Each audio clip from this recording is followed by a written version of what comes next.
And for more on that, a short time ago I spoke to Professor Geoffrey Garrett of the United States Study Centre. Professor Garrett, thanks for talking to the world. In your view, how effective was Barack Obama's speech today? I think the President did a pretty good job. What he was trying to do was get back on the offensive where the economy is concerned in the US. Many people think he'd given the bully pulpit away to the Republicans. In important respects, I think we're going to look back on this speech as the first major speech of Obama's re-election campaign. Okay, he said his jobs plan would provide a jolt to the US economy. It sounds like you agree that it's going to provide the jolt that he needs for his re-election process. I'm not sure it will.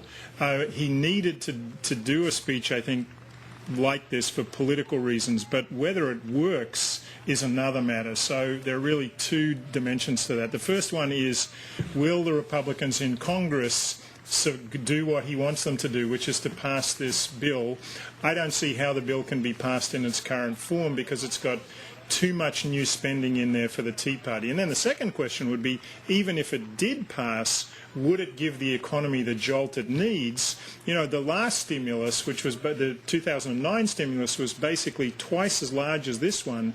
And critics say, listen, that didn't work. Why should we support this one? It'd be a matter of throwing more good money after bad. So you feel that this won't be the antidote to the political deadlock that we've seen in the United States? Yeah, I actually think it's just another act in that political warfare and deadlock. So we had the debt ceiling debate a few weeks ago. Now we're going to have a debate on this jobs bill. Then we're going to have a debate on the US budget, which has to happen by the end of September. And then by the end of November, we've got to look at the super committee and $1.5 trillion in additional cuts, plus a balanced budget amendment vote to the US Constitution.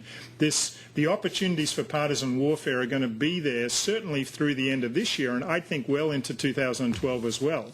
And is it fair to characterise his speech as the beginning of his re-election bid? Absolutely. That tag has been applied to just about all of his public outings of recent times. Well, I think this is the big one because it had, Obama can't get re-elected unless the unemployment rate is coming down. So he's got to do something. He can hope that the US Federal Reserve does another creative thing with monetary policy in about 10 days' time. But Obama needs to be seen to be taking the lead on the economy. The critics from the left and the right say he gave that away. The Tea Party has had all the running in framing the economic debate, and what they've been saying is government is the problem, not the solution. And Obama today said that's outside the political mainstream.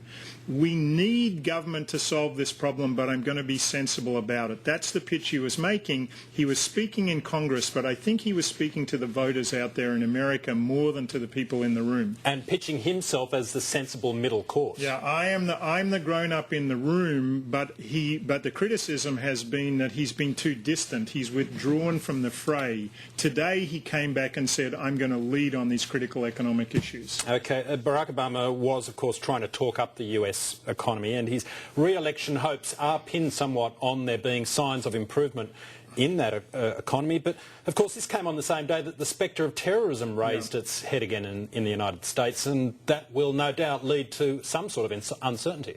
Well, I think the markets are going to believe that there's uncertainty still where economic policy is concerned. But, it's a tough job being the US president. Obama has to make this big speech on jobs Thursday night US time, Friday morning Australian time. By Monday morning Australian time, he's got to go to Ground Zero in New York and give a commemorative speech, a somber commemorative speech on the 10th anniversary of the terrorist attacks in an environment where the New York mayor says there's credible evidence of another terrorist plot in New York.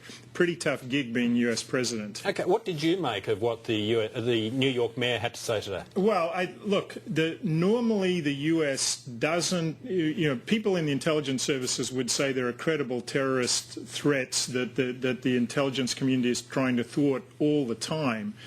to talk about it in public is very unusual, but of course this is a very unusual weekend. You would expect that if Al-Qaeda was going to try to hit the US again, this is the weekend they'd try to do it. And of course, therefore, if you're in the government, you've got to warn the population about that. You know, we all have to hope that the probability that anything happens is infinitesimally small, but clearly the stakes are unbelievably high this weekend. Okay, and it does seem that they seem to be emphasising that the evidence supporting this warning of an attack is still slight. But do they have to issue that warning no matter what? It's a really tough one. You know, if you issue the warning and nothing happens, you're going to be criticised for making people unduly panicked.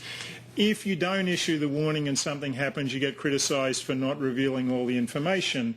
It's a very hard balance, but what we've seen is that there haven't been a lot of warnings like this. You know, 5 years ago, 7 years ago, they used to raise there was these colour ranking systems in the US where they'd raise the threat level but not tell you anything else. This is much more explicit than most things that we've heard.